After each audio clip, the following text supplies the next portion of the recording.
ছাত্র জনতার গণ আন্দোলনে দেশ ছেড়ে ভারতে চলে যান সাবেক প্রধানমন্ত্রী শেখ হাসিনা। এরপর থেকে ভারতেই রয়েছেন তিনি।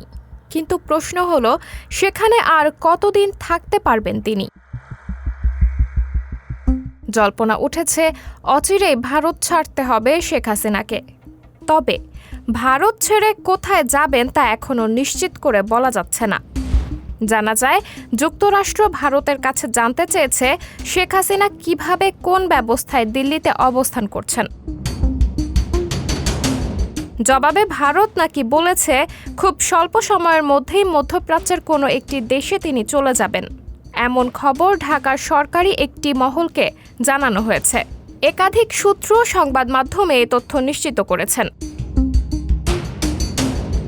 উল্লেখ্য, গত ৫ আগস্ট ছাত্র জনতার গণ আন্দোলনে পদত্যাগ করে ছোট বোন শেখ রেহেনাকে নিয়ে ভারতে চলে যান শেখ হাসিনা।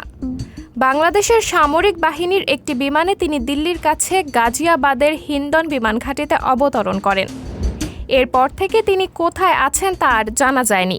শেখ হাসিনার দেশ ছাড়ার পর গঠন হয়েছে অন্তর্বর্তী সরকার, যার প্রধান করা হয়েছে নোবেল বিজয়ী ডক্টর ইউনূসকে। এরপর থেকে প্রায় ২ মাস হয়ে গেছে, পরিবর্তন হয়েছে অনেক কিছুই। শেখ হাসিনার সঙ্গে থাকা কূটনৈতিক পাসপোর্টও বাতিল করে দিয়েছে সরকার।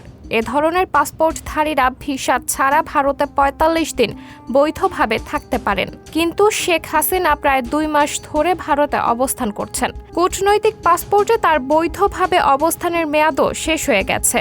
এখন তারা দেশটিতে কিভাবে অবস্থান করছেন তা পরিষ্কার নয়। সাবরিনা জলিল, সবার কথা।